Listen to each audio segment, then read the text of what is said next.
तो the supreme alchemy master के पिछले एपिसोड में हमने देखा था कि फैंग ने डुअल एलिमेंट मार्शल आर्ट्स को अवेक कर लिया था, जिससे वहाँ सब हैरान हो गए थे। पर जिन वहाँ आकर फैंग को चीटर कहने लगता है। और अब आगे तो एपिसोड की स्टार्टिंग में हम एल्डर शैन को देखते हैं, जो फैंग और जिन को बोलते हैं कि जब तुम दोनों ने बैटल करने का डिसाइड कर ही लिया है तो मैं इस मैच के लिए बैटल ग्राउंड बना देता हूँ। जो बोलकर एल्डर शैन अपनी आइस पावर का यूज करके वहाँ एक स्क्वायर से बैटल ग्राउंड बना देते हैं। जिस फाइट में जीतने का बस एक ही तरीका है कि अगर एक बंदा अपने अपोनेंट को इस बैटल ग्राउंड से बाहर भेज देता है तो वह इस मैच को जीत जाएगा। जो सब बातें जानकर जिंग और फैंग इस बैटल ग्राउंड में आ जाते हैं। तो जिन ने फैंग को पहले भी बहुत बुरी तरह से पीटा था, इसलिए वह इस बार भी उसे ऐसा लग रहा था कि वह फैंग को बहुत आसानी से हरा देगा। पर उसे क्या पता कि अभी जो फैंग उसकी आंखों के सामने है वह फैंग का बेस्ट वर्जन है। जो बात जिन को जल्दी पता लगने वाली थी। तो जिन फैंग को कहता है कि आज मैं तुम्हें इतनी बुरी तरह से मारूंगा कि तुम मेरे पैरों पर गिरकर अपनी जान की भीख मांगने लगोगे। जो बोलकर जिन अपनी पावर का यूज करते हुए कई सारे ग्रास विन से फैंग की ओर अटैक करने लगता है। पर फाइट के बीच में हम फैंग के पास से एक इंसेक्ट को निकलता हुआ देखते हैं, जो देखने में तो हनी भी लग रहा था। जो अब जिन के पास जाकर उसे बाइट कर लेता है, जिससे जिन का ध्यान भटक जाता है, जिसका ही फायदा उठाकर फैंग अपनी आइस पावर का यूज करके जिन के सभी अटैक को डिस्ट्रॉय करते हुए अपनी फायर पावर की हेल्प से जिन पर कई सारे अटैक करने लगता है।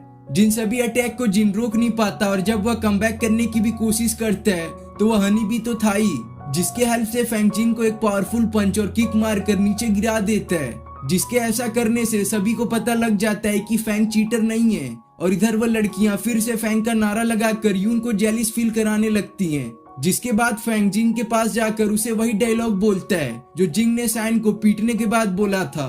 बोलता है, मेरा नाम फैंग है और तुम्हारा जब भी बदला लेने का मन हो तो तुम मेरे पास आ जाना। जो बोलकर फैंग जिंग को किक मारकर इस बैटल ग्राउंड से बाहर भेज देता है। जिसके बाद फैंग चौड़ा होते हुए बोलता है, हाँ तो कौन बोल रहा था कि मैं चीटर हूँ? अगर ऐसा किसी और को भी अभी लगता है तो वह मेरे सामने आ सकता है, मैं उससे 1v1 फाइट करने को तैयार हूँ। जिसकी बातों पर वहाँ पर कोई भी जवाब नहीं देता और सब बस फैंग की तारीफ करने लगते हैं। तो फैंग एल्डर शैन के पास जाकर उनसे वह वॉइड स्पिरिट पिल मांगता है, जिसको एल्डर शैन यह पिल देते हुए अनाउंस करते हैं कि फैंग अब से लुओसन पैलेस के जुगी एकेडमी का ऑफिशियल डिसाइपल है। और हाँ, तुम सुजाकू एकेडमी में भी जा सकते हो क्योंकि तुम्हारे दोनों एलिमेंट्स की लेवल परफेक्शन लेवल से ऊपर है। जिनसे पिल लेकर फैंग कुछ खास खुश नहीं होता, क्योंकि सुहोंग के एल्केमी नॉलेज मिलने के बाद वह इस वॉइड स्पिरिट पिल से अच्छी पिल खुद रिफाइन कर सकता था। पर अभी उसे अपनी कल्टीवेशन लेवल को जल्दी से ऊपर ले जाना था, इसलिए वह इस पिल को एक्सेप्ट कर एल्डर शैन को ग्रीट करके यहाँ से चला जाता है। जिसके बाद हम फैंग को उसके घर की ओर जाता हुआ देखते हैं। पर अचानक से फैंग को किसी की आवाज सुनाई देती है, लेकिन फैंग तो वहाँ पर किसी को भी देख नहीं पाता।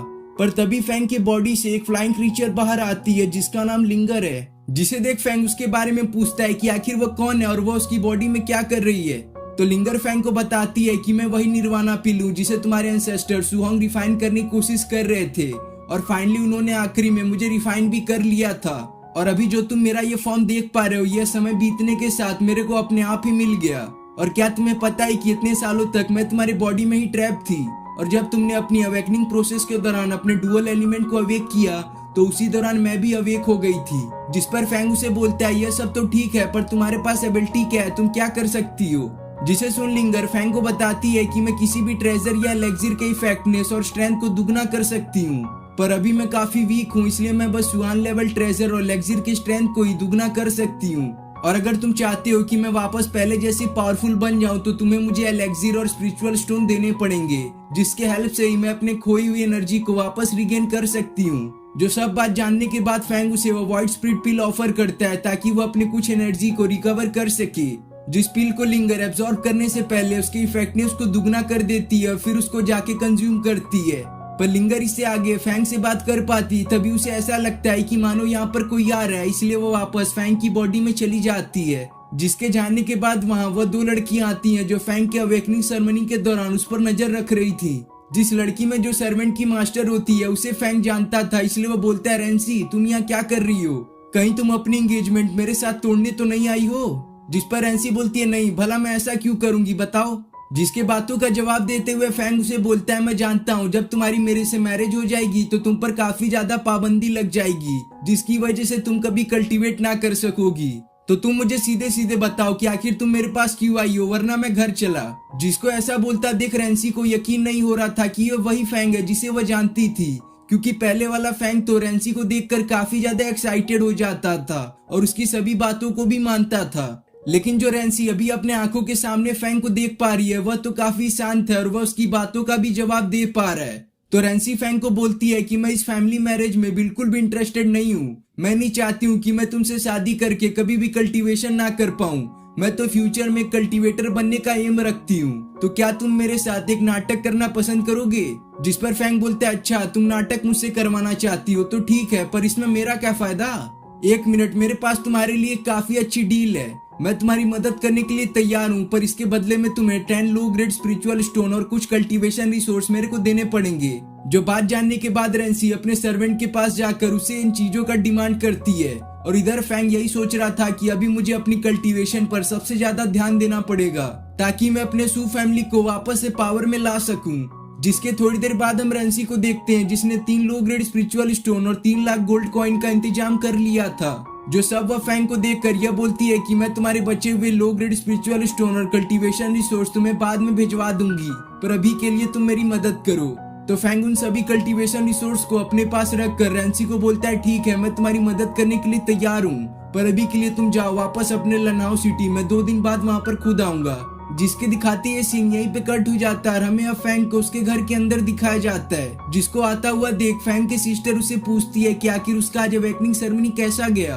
तो फैंग अपनी सिस्टर को बताता है कि मैं आज अवेकनिंग सेरेमनी के दौरान डुअल एलिमेंट को अवेक कर पाया। जो बात जानने के बाद उसकी सिस्टर काफी खुश होकर उसे कांग्रेचुलेट करती है। जिसको इस डुअल एलिमेंट अवेक करने वाली बात बोलता हुआ फैंग के फादर ने भी सुन लिया था, इसलिए वह फैंग के पास आकर उसे खुश होते हुए बोलते हैं बहुत अच्छे बेटे, तुमने आज जो किया इससे हमारे सू फैमिली का नाम और भी ऊंचा होगा, पर क्या तुम अपने डुअल एलिमेंट की पावर मुझे दिखाना पसंद करोगे?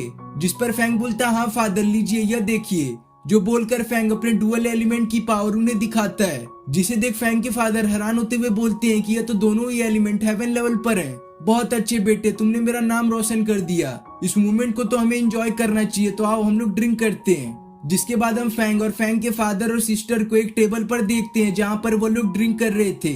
तो फैंग अपने फादर को बोलता है कि आपने मुझे बोला था कि जब मैं अपनी अवेकनिंग सेरेमनी को सक्सेसफुली कंप्लीट कर लूंगा तो आप मुझे मेरी मदर के बारे में बताएंगे, तो बताइए मुझे। जिस पर फैंग के फादर सैड होते हुए उसे बताते हैं कि तुम्हारी मदर का नाम याओ यूली था, जो ईस्टर्न फायर मेडिसिन वैली की ओनर की यंगेस्ट डॉटर थी। पर जब तुम 3 साल के थे तब हम पर यागाओ क्लैन ने अटैक किया था, जिनसे हम फाइट बैक ना कर सके और वो लोग तुम्हारी मदर को किडनैप करके ले गए। जो लोग इतने रूड थे कि वह तुम्हारे ग्रैंडफादर के बर्थ फ्लेम और ग्रीन फ्लेम को अपने साथ भी ले गए। जिन लोगों से फाइट करते वक्त मैं और तुम्हारी सिस्टर काफी इंजर्ड हो गए थे, जिसकी वजह से जो तुम्हारी सिस्टर इतनी बड़ी जीनियस कल्टीवेटर थी वह इस इंजरी की वजह से कुछ नहीं बन पाई। जिस अटैक के बाद हमारी सू फैमिली काफी ज्यादा कमजोर हो गई थी। जो यह सब कम था कि हमारी सू फैमिली अलग अलग फैमिली के बैटल्स के दौरान भी हारने लगी थी, जिसकी वजह से हमारी सू फैमिली की सिटी में रेपुटेशन बिल्कुल ही खत्म हो गई। और आज जिस हालत में हमारी सू फैमिली आ चुकी है कि यह पावरलेस हो गई है। पर अभी भी फैंग हमारे पास एक चांस है, अगर तुम किसी तरह अपना एडमिशन स्पार एकेडमी में करा सको तो हम अपनी फैमिली के खोई हुई रेपुटेशन को वापस ला सकते हैं। लेकिन फैंग अपनी मदर के बारे में जानकर काफी गुस्सा होकर अपने फादर से बोलता है कि मैं उन यागाओ ट्राइब के लोगों को छोड़ूंगा नहीं, उनको तो मैं जान से ही मार दूंगा। और आप चिंता ना करें, मैं फ्यूचर में एक ग्रेट कल्टीवेटर बनकर अपनी खोई हुई सू फैमिली की रेपुटेशन को रीस्टैब्लिश करूंगा। जिस पर फैंग के फादर उसे बोलते हैं कि तुम अभी किसी भी चीज की चिंता मत करो, तुम बस एक ग्रेट कल्टीवेटर बनो, यही मैं चाहता हूँ। लेकिन फैंग तो बस यही सोच रहा था कि वह कैसे अपने सू फैमिली को बचाएगा, क्योंकि जल्द ही मो फैमिली उसके सू फैमिली को रिप्लेस करने वाली थी, जिसके लिए उसके फादर एक फैमिली डिस्कशन में जाने वाले थे। पर इन सब में अभी 3 महीने का समय था, इसलिए फैंग डिसाइड करता है कि वह इन समय में अपने आप को जितना स्ट्रॉन्ग बना सकेगा वो उतना स्ट्रॉन्ग बनने की कोशिश करेगा। जिसके बाद हम फैंग को उसके रूम में कल्टीवेशन करता हुआ देखते हैं, जो इस दौरान हमें बहुत सारे कल्टीवेशन लेवल और स्टेजेस के बारे में बताता है, जैसे कि सेंट रेलम, वुजोंग रेलम, एम्परर रेलम, किंग रेलम और भी बहुत सारे। और इन सभी रेलम्स में अपने सब स्टेजेस भी होंगे, पर अभी बस वह वॉरियर रेलम पर ही था। पर इन सबसे भी कोई जरूरी चीज है, वह एक स्ट्रॉन्ग फाउंडेशन होना, जिसके हेल्प से ही कल्टीवेटर बहुत ही पावरफुल टेक्निक को इजीली प्रैक्टिस कर सकता था। इसलिए फैंग डिसाइड करता है कि वह अपने फाउंडेशन को सबसे पहले स्ट्रॉन्ग बनाएगा, ताकि वह अपने पास्ट में यूज किए हुए पावरफुल टेक्निक को प्रैक्टिस कर सके। जिसके लिए वह उन 3 लो ग्रेड स्पिरिचुअल स्टोन को बाहर निकालता है जिसे रैंसी ने उसे दिया था। पर ये सारे स्पिरिचुअल स्टोन लो ग्रेड के थे, इसलिए फैंग के कल्टीवेशन में यह कुछ खास मदद नहीं कर सकते थे। इसलिए वह लिंगर को बाहर निकालता है ताकि वह इन स्पिरिचुअल स्टोन की स्ट्रेंथ को बढ़ा सके। तो लिंगर जब अपने सामने इन 3 लो ग्रेड स्पिरिचुअल स्टोन को देखती है तो उसे भूख लगने लगती है। तो फैंग बोलता है ठीक है, मैं तुम्हें एक स्पिरिचुअल स्टोन खाने के लिए दे दूंगा, तो फटाफट इन स्पिरिचुअल स्टोन की स्ट्रेंथ तुम बढ़ा दो। जो एक स्पिरिचुअल स्टोन मिलने वाली बात जानकर लिंगर काफी खुश होकर अपनी पावर का यूज करके इन लो ग्रेड स्पिरिचुअल स्टोन की स्ट्रेंथ बढ़ाने लगती है। जिसके दिखाती है एपिसोड यहाँ पे खत्म हो जाता है।